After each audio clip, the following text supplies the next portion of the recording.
Hey everyone, it's Mike the Fry Guy, and today I have with me Stephen Fleming, PhD. He's a co-founder and CEO of Traverse Science. Stephen, thanks for joining me. Yeah, thanks to be here. I love that I'm on the Tater Talk podcast. As a Midwestern boy, I'm no stranger to tater tots. Although we were not a tater tot casserole family, but Me definitely in neither. our blood, though. Don't tell anybody else in Idaho that though, because it's a pretty common thing around here. That's Yeah, funny. Yeah, that's we had good. other ways of eating it. Yeah, exactly.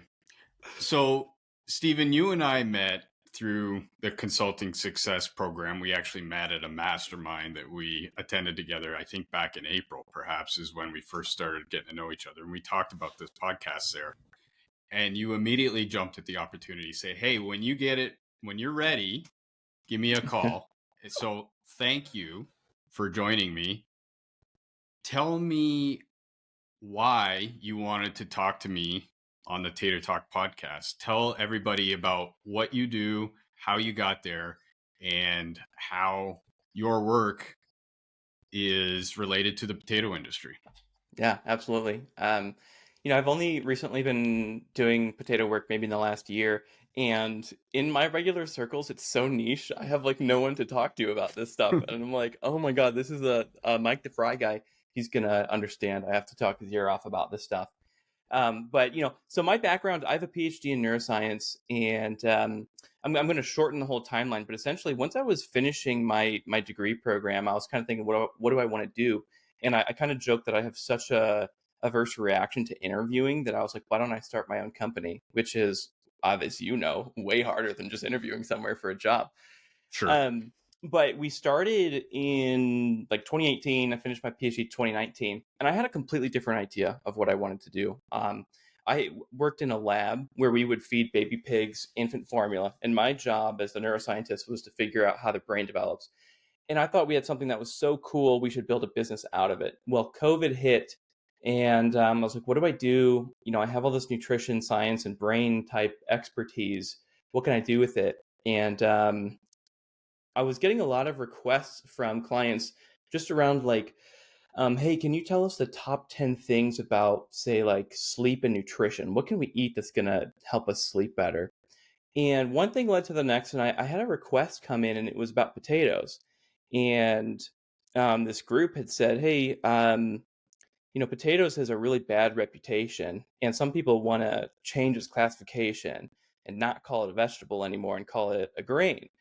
And I didn't realize that that would actually have really big, I don't know if big is an understatement, catastrophic impacts on like the potato farming Right. industry.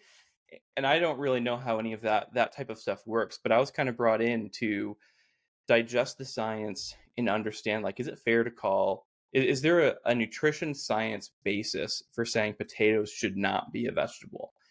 And as you're, aware, you could classify a food as a vegetable based on like a botanical perspective, a culinary perspective, a nutritional content, and right now it's a starchy vegetable, right?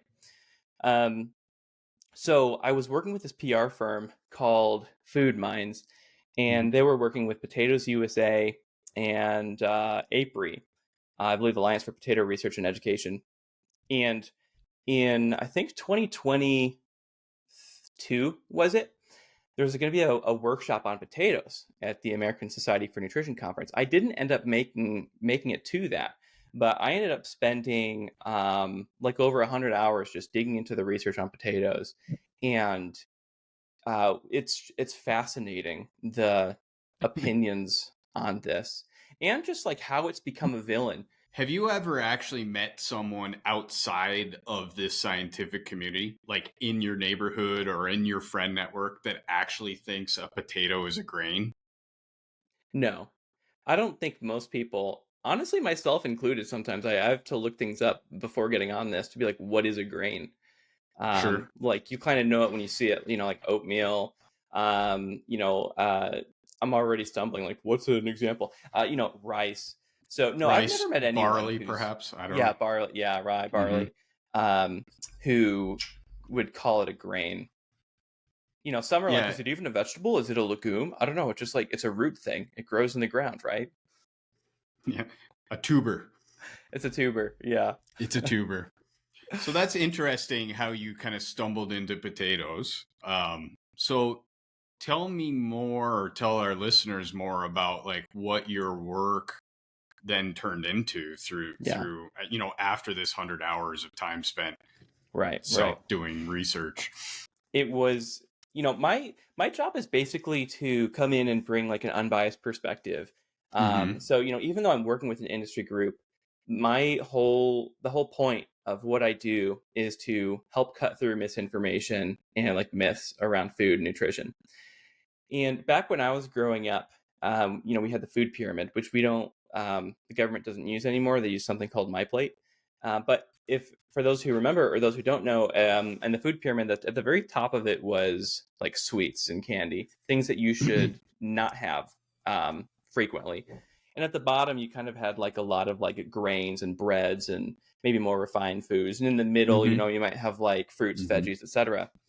And there's these two scientists that go back and forth. It's like 1999, and they were going to put potatoes at the top, meaning do not have a lot of potatoes. Like you should have them as sparingly as you have like soda and candy, which I think is kind of wild. So I'll show my bias Sure. there. Like Yeah. candy and Mm-hmm. potatoes seem just like so night and day different to me. Right. But then I was like, so why would someone get to that opinion? And the other side says, well, look, potatoes have fiber, they have potassium. They're actually nutrient rich in a few respects. We shouldn't demonize them and say, have it as sparingly as you have candy. Um, and you basically fall into like there's two camps of thought around it, or maybe there's a few, but the way that potatoes are talked about in like research papers kind of boils down to maybe like four different reasons that people might say they're bad. Okay. One is what we call like dietary pattern modeling. So you ask a bunch of people what they eat, and then you look at what foods kind of go together. Um, like in my neuroscience program, we would say neurons that fire together wire together, or people say you're the average of like the 6 or 10 closest people around you. So they Right. look at what foods do people eat and what do they eat along with those foods. And potatoes frequently fall into this quote Western dietary pattern of foods that are really energy dense. So think of like sugar sweetened beverages, sodas, dairy, meat, butter, refined eggs, and potatoes. And so that's, it's not a very elegant way of looking at like, is something good for you? Can you eat it or not? But they say, hey, this thing is running with, a bunch of other really energy dense things. That's probably not a good thing. That's fairly weak evidence, And to this say. and is that perspective considering potatoes in a particular form, whether it's just like a boiled potato or a baked potato or a French fry or a potato chip? Sometimes, but a lot of times it's just like blanket potatoes. Um, Potatoes. Yeah. but like the way people, it's kind of difficult to figure out what people have eaten. I won't bore you with the details on like how we survey people, but Right. sometimes the only options on there is like white potato. Like we're not talking Okay. about yellow, red, purple. We don't have any information around like was it a French fry, mashed potatoes, what did they Okay. eat with it, right? Because you think of like mashed potatoes, what are people putting in there? Like there's this Oh, yeah, butter, butter. cream, Yeah, I salt, mean, pepper. Yeah. and like the restaurant recipes, they can be like 50% butter. You're like, okay, at that point, is it like how much of the potatoes in there, right? Mm-hmm. Um, and so that's the one. It's like, okay, this thing is commonly found in a dietary pattern that's unhealthy. The second one is that they have a high glycemic index. So the glycemic index is, it's a number that tells you essentially how much a food's going to increase your blood sugar after you eat it. It's really helpful for people with type 2 diabetes. Maybe not necessarily have to be used if you're just like what we'd call the general population, but it's kind of been co-opted since its creation as a way to say like this food is good, this one's bad. And potatoes Mm-hmm. happen to have a high glycemic index. I'll get into that in a little bit. But um, the biggest obstacle I think for like the reputation or perception of potatoes is that there's studies that link them with type 2 diabetes. I'll probably spend Mm-hmm. most of the time talking about that. Um, but to be honest, if I cut through all of that, I would say like this is a non-issue in terms of like public health and what people eat and what we should cut back on. Potatoes are not even in top 5. So if you look at the top contributors to our energy intake, like Americans on average, the top 2 are refined grains and added sugars. So those 2 categories alone contribute like 30% of our calories. So, a 2,000 calorie diet, that's 600 calories in refined grains and added sugars. I want to ask you, like on average, how much do potatoes contribute, you think, like to the daily diet? Oh, I think compared to sugar, uh, a pretty small percentage, I would think. I Yeah, know people that are my generation and maybe one generation older who may consume potatoes every day, but it's, they're more of a meat and potatoes kind of lifestyle. Um, but I know people that eat potatoes once a week or less. right. And Yeah. they don't necessarily have healthy diets and eat a lot of whole foods. They just don't cook Mm, potatoes. So I right. think it varies by age and by region. Yeah. Yeah. But I also think I want to go back to that point or that statement you made about like it's really a non-issue. Yeah. There's definitely way bigger Oh, issues. It confuses the consumers, and I find myself wondering like, why is this a discussion? Not to discount the work that you were asked to no, do, of but course. like who is saying for what reason that potatoes are bad for you? Like, Yeah.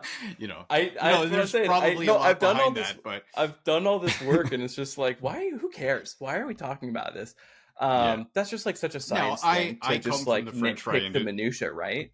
Yeah. Exactly. I mean, I Um, come from the French fry industry, and there you even go. I Yeah. will admit that you should not eat French fries, a lot of French Sure. fries every day. Yeah, yeah. But, Well, so listen potatoes, there's to probably worse. yeah. So here's there's this list of like you could classify foods based on their carbs as like high quality or low quality, and there's this list of like 10, and potatoes are the only one that are like a single vegetable. So I'm just going to real quickly go through this list. You have refined grains, added Hmm. sugar, a pretty big other category, fruit juice, and potato. Notice on that's a list of what many would call quote low quality carbohydrate sources. All of those are huge categories. Like refined grains includes breads and rice and crackers and pastries and cakes, etc. Things that are considered high quality are like whole fruits, whole grains, non-starchy vegetables, legumes. Again, you don't hear like navy bean being called out. You don't hear broccoli being called out. Potatoes like one of the few things. It's actually so weird and crazy. It's one of the few foods in nutrition science that is consistently called out like individually and not as part of like this bigger class of foods. But to Hmm. my initial point, refined grains and added sugars give like 15% each. So a total of 30%, like 600 calories per day.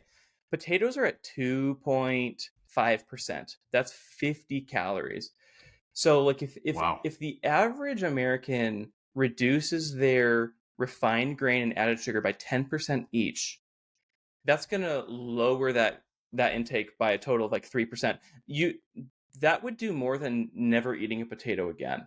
Like to tell people to have fewer potatoes, it's like a drop in the bucket compared to you got to cut back on these things that are actually public health problems. People are having too much soda. Like you can cut back on the Coke before you cut back on the potatoes.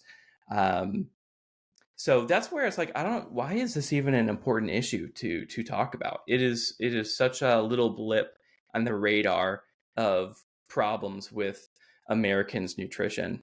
um, but it's kind of fun to figure out how those things even get there in the first place. So is that still a question in your mind, or has your research helped you answer that? um, it is No, I feel pretty settled about it. Like there's little things I want to know more about with potatoes. But I feel pretty good that they do not need to be vilified. You can have them in a healthy dietary pattern. The thing that I am kind of interested in to know more of is like there's been a couple examples of things that have been the bad guys in the food world, and now we don't consider them like that. Two really common ones would be eggs and like MSG, monosodium glutamate. Mm-hmm. And for a long time, it was like, oh, eggs, there's a lot of cholesterol in the yolk, don't eat them. And now it's like, well, that yolk is full of good fats and choline. It's actually nutritious. Like, you don't need to avoid it. And I feel like we're just kind of in that same journey with potatoes of having gone from these things are really bad to, you know what, they're not the big deal that we think they are. And they might actually be good in some ways. And so the reason that they've been vilified all stems from the glycemic index. Interesting. So to give some references here, like pure glucose, the sugar glucose has a glycemic index of 100. So that's very, very, very high. Like that's the comparison you're making. Like how close to this is glucose, which is what you would measure in your blood sugar, right? A baked potato has numbers in like the 80 to 90 ranges. Boiled is maybe a little bit lower, like 50 to the 90 ranges. French fries, surprisingly, in the 60s, right? People would usually say, well, French fries are the problem. Well, they have a lower glycemic index than a baked potato does. So is a French fry Mm-hmm. really the problem? Um, Jelly beans, 50 to 70s. But here's one that'll probably hammer out. Like fructose, think of like one of the sugars in high fructose corn syrup, 23 to 56, really low, right? So you can, I might be cherry picking a little bit here, but you can find all sorts of things that would be crazy to say are healthier than potatoes. Like, oh, have a heaping of pure fructose. That's got a lower glycemic index. That would be crazy. Um, so this is just like one of the ways to classify foods. And the reason it's not all that helpful is because it doesn't take into account things like fiber content, vitamins and minerals, Mm-hmm. protein, or fat. It's really just focused on the sugar aspect there. But that's the reason why, like 20 plus years ago, you have these letters from scientists going back and forth saying, you know what, potato is like as bad as candy. We need to make sure we make recommendations that don't promote its intake. That is incredible. Yeah, I it's find that it's absolutely incredible. and what's weird about that too is that was 20 years ago before like tons of research on potatoes actually came out. It was really speculative. Like we hadn't done a lot of the longer term studies of giving people potatoes and looking at how that impacts their health. We just went, hey, based on this one marker, the glycemic index, we got to cut this out. And there are all sorts of great reasons to use it, but it's one tool. You don't want to use it like by itself without the context. Mm-hmm. The second thing that I think is more important and more damning really is that we have several observational studies that show that people who eat more potatoes have a higher rate of getting type 2 diabetes. Um, but like the devil's in the details of that too. Like so for every one serving of potato you eat, you increase your risk on average by like 10 to 18%. Um, and not everyone even agrees on what a serving is. So some of these papers say a serving of potato is 80 grams. Some of them say it's 150. That's like almost doubling it. That's a pretty big difference. Um, My non-scientific mind in this regard is that I sense that that is more of a correlation than a causation, right? oh no, Like, exactly. you know, It's a it's like what else is happening in that person's lifestyle or exact diet? 100%, Yeah. 100%. And they a lot of these studies, and I don't even think they're like necessarily poorly run. It's just like you can only say so much about them. The type of person to have a whole baked potato every single day is just so different from someone who has none, or very Right. little. And so, you know, okay, well, one serving increases your risk of diabetes by 10%. Well, is that actually concerning? How much do we normally eat? In some of these studies, less than 4% of the people in them ate a serving or more per day. You kind of alluded to this earlier, like kind of previous generations, like older Mm-hmm. men eat the most potatoes out of anyone in America. They still eat less than a serving per day. Right. On average, we're eating like 40 grams a day. So think of like a third of a potato, a medium potato, I think. So Mm-hmm. basically people are having a potato like maybe one time a week or a few times a week. you can kind of slice and dice and say, well, what about the people who regularly eat them? They're higher. They have like maybe in the 140 gram per day. So they're eating almost a potato a day. But like the main takeaway there is, unless you're the type of person who has one potato per day, or you're having like a bag of chips a day or fries per day, I really don't think you have to worry too much about your intake. If you have fries or chips a lot in the week, or you kind of like binge them a lot in the weekends, maybe something to look at. But we're talking about a really small amount of people in the entire like population of America. Mm-hmm. Um, but what gets really interesting about this is you said like, hey, that this sounds like a correlation. They split these studies into studies done on quote Western populations, so like Europe, US, Australia, so not Western on the globe, and then Eastern. So they had these studies from China and Iran, and they found that potato intake in subjects from China and Iran, that lowered their risk of diabetes, right? So it's like, okay, for Western people, bad, Eastern people, good. Mm-hmm. And you can think of like, well, maybe they eat it really differently. And the thing that came out is they probably have half of the amount. And so if you look into the studies, once you get over 100 grams a day, which is maybe like 2/3 of a baked potato every single day, pretty much every study says it's going to increase risk of diabetes. Once you get below that, you actually find studies that say, you know what, actually increasing potato intake can be good. You have more studies that say it might be protective from type 2 diabetes, or at worst, just not related to it at all. So that makes me start thinking like, okay, who do we actually make recommendations for? Mm. A lot of these studies, um, they were collected back before we were banning trans fats. So like Mm-hmm. you probably know way more about this than me. Like how different are French fries now from like 30 years ago? They're made very similarly. The Mm, oils have changed. They've gone from hydrogenated oils to non-hydrogenated oils, and gone away from things like lard and animal fats. So now you're into canola blends and things. But mm, essentially, it's the same. It's potatoes. It's maybe a salt, some sugar, yeah. and there's different seasonings. But ultimately, they haven't really changed that much in 30 years. Yeah, yeah. Well, you hit it right there. It's the oil with it too, which is kind Mm-hmm. of like again coming back to like what else is the potato eaten with? But a lot of this data that shows it's linked to type 2 diabetes is back when trans fats were used a lot. And then this isn't necessarily a criticism, but most of these studies are all conducted on like middle age to older participants who are nearing an overweight status or already are. Um, no, granted, that's like half of America, so that maybe is really representative and is like the perfect set of people to study. But it's just like you got to have context around like if you're not in that category, does this still apply to you? And I'm not really Mm-hmm. sure it necessarily does. And most of these were about like white potato intake, maybe yellow, but they didn't look at like red potatoes or purple potatoes. So they're looking at like a really narrow way of looking at the potato. And I don't have the data in front of me, but I mean, if we look across the globe, where a lot of potatoes are grown and consumed, you mentioned a few of these, but like China, India, most people don't think about India as a large potato consuming population, but it's massive.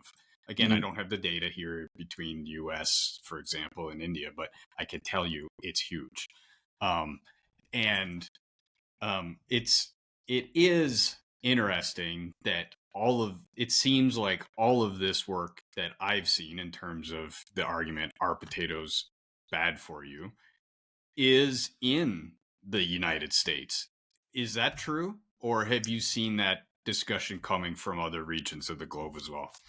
no, I mean what I'm referencing is some meta-analyses on this topic, and it's very geographical. Western, it's bad for you. Non-Western, it might be good for you. Um, there's just a way more research done in the U.S. than in Mm. other areas, and the U.S. is just so different in the range of people. So it's kind of hard to tell. Sure. And again, it might just come back to like the different ways of eating it. I mean, I think this is my perception, but I feel like a lot of times when people think about potato, they're not necessarily really thinking about baked potatoes, or boiled or roasted. They are thinking more like potato chip and French fry or tater tot, stuff like that. Um, I do think a potato chip is so different from a potato that like you may as well not even call it potato anymore. It's obviously it's from a potato, but like they have way more calories, right? So if you are going to make your It's a snack. recommendations, It's it's a not. snack. It's a snack, It's yeah, not part of a meal. right. I I get it. mean, I would probably say the same thing about like other vegetable based chips and things like that. Like we don't say eat more broccoli because the broccoli chips are really good. So I wouldn't apply that logic to potatoes either. Um, but like, so that's all of the bad. I've mostly talked about bad. Why don't I talk about something good Let's talk too? about the good, because I'm The all of our potato grower friends and potato yes, processor friends of the Tater Talk podcast are like, okay, I love you, Stephen. It's very interesting, but throw us a bone. I know. Yeah, throw us a bone, right? So, what I talked about there was observational studies, which is like you kind of just survey people. Maybe you take blood samples and you kind of like pick up the pieces of the past of what happened, right? Then now we have clinical trials. You say this group is going to get potatoes, this group is going to get something else. The thing that makes nutrition really hard is what is the something else you give them? What are we comparing potato to? Like, what's the benchmark? And so you have studies that say, well, let's compare potatoes to almonds or chickpeas or Mm-hmm. beans. Those are incredibly nutrient rich foods. And you have another set of studies that say, well, why don't we compare them to like white rice and bagels and pasta and bread? And, if you compare something to like a really great food, chances are it's going to look worse. And that happens in some of these studies on potato, which maybe it's like, duh, so obvious. Like, it's literally comparing apples and oranges, but maybe worse, like potatoes and Worse. almonds have a lot of fat and protein, which potatoes have none of. It's like just two entirely different foods. How do you even compare them? But here's the bone, which is, um the studies will show that like almonds, chickpeas, pasta have a less glycemic response, as in they don't spike your blood sugar as much, probably because they don't even have as much carbs in them in the first place. That's the only Right. negative thing about them. They're about the same on your weight, your fasting blood sugar, your like cholesterol levels and lipids, your blood pressure. Like swapping out any of those foods, the almonds, chickpeas, beans, pasta, for a potato, that's not going to make you less healthy. So potatoes are like basically equal to foods that I think are classically considered healthy that people do not doubt. I don't know how many people doubt almonds or chickpeas. Probably not many. Then you look at, okay, let's look at that refined grain category, the white rice, bagels, pastas, breads there. There, you might see some mixed results, but usually you see very uninteresting effects, like null results. And in some cases, the potato is better. So there too, they're almost on equal footing, and in some ways, they're a bit better. Not a little bit, like in their nutritional content, they're better. Um, like potatoes with their fiber and potassium content, that's better than a bagel. Mm-hmm. I think it would be kind of irresponsible to tell someone, hey, swap that potato out for a bagel. Unless you're like doing mashed potatoes and it's 50% butter and fat, right? It would also be very unusual to ask somebody to do that. That is true.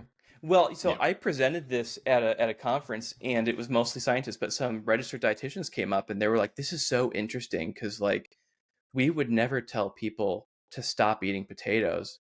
Like, why give someone a reason to eat fewer vegetables? Right. They were like, they're like, it's so weird to see science articles kind of ragging on it.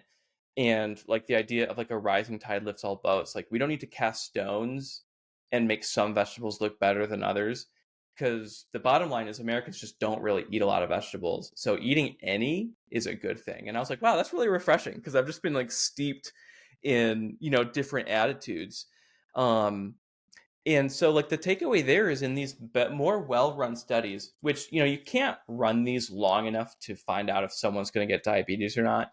Mm. They're doing these single food swaps. It's it's pretty rare that you find really staggering changes. Like, the media loves to put certain foods on a pedestal and like, oh, this is a superfood. This one's going to make you sleep better or smarter, whatever it is. One food rarely makes the big difference. It's your overall dietary pattern, which again, maybe is like obvious to some people, but it's really easy to get hung up on like, oh, chia seeds have all this fat and blah, it's going to do all these amazing things and blah, blah, blah. Um, it's probably going to have less of an effect than you think it is if that's the only thing you're changing. Um, but the last point I would make about him, which is actually something that is not true of only potatoes, is of a lot of foods, is that when you cook a potato and then you cool it down, it goes through this process called retrogradation, and that Mm-hmm. increases the fiber content of the potato. So when you heat up potatoes, the starches start to gelatinize and take on some water. And then when they cool, they rearrange themselves and form this dietary fiber called resistant starch. Um, and so, like, if you a potato that you just bake maybe has like 0.7 grams of resistant starch per 100 grams. It can kind of double essentially if you cook it and then you cool it down. Mm-hmm. So, we can argue about like, well, maybe some potato forms aren't good and French fries are bad. I think actually French fries might have more resistant starch than like a baked potato. Um, I should That'd be have written that interesting to down check before that. saying Yeah, that. that'd be Yeah. something interesting to check. Well, like I looked at French fries at McDonald's, and aside from sodium, which they're high in, I was like kind of impressed actually by the amount of fiber you get in them. Um, and there's these different scores we can use to like rate a food as good or bad, and there's a few like carb quality food scoring systems, and I was like, wait a minute, French fries are getting like the same score on here as like chickpeas and almonds, um, which is I think that's kind of interesting. Um, so you can make them healthier based on the different ways you prepare them. But I mean, like Right. I would come back to the first point I would make, which is like they're just overly villainized or dramatized. There's probably 10 things that would be more worthwhile to tell people to consume less or more of before your potatoes even enter the conversation. And I definitely am in the camp of we don't need to cast stones at different vegetables and say this one's better. And this is really common. That if I don't know how many people who aren't in the potato industry will listen to this, but I see this a lot in all sorts of commodities. Like when I go talk to the tree nut type of people, you got the walnut Mm-hmm. people battling pistachio people trying to say, well, I think our walnut is better. Um, different brands of beans, etc. And it's like you guys need to band together because very few people are going to the grocery store and going, should I have a walnut or a pistachio? Should I Right. have, maybe people do this with like, Based should I on their have, nutritional value, right? It could yeah, be a right. preference, but Yeah, when we're it not, comes to white potatoes or any variety of non-sweet potato, I, right. I tend to agree. It's not, they're not, people aren't making choices based on the Well, nutritional value of different and I want to varieties. know who was responsible for marketing for sweet potatoes, because like when I Google this, it makes it sound like sweet potatoes are like some magically superior form of white potatoes. They're not. They They're the soup, have they're classified or named as that superfood that you mentioned earlier. yeah. I'm like, and then I started looking into it, and I'm like, these aren't even that different. In some cases, they're like exactly the same. What about a purple potato? That should then go in the superfood category too, if sweet potatoes are as well. So, there's it's you get steeped in an area of science or food production or whatever it is, and I think you just kind of miss who your real competition is. The real Mm-hmm. competition is not other similar foods. It's that people are going for sugary foods, baked goods, sodas, etc.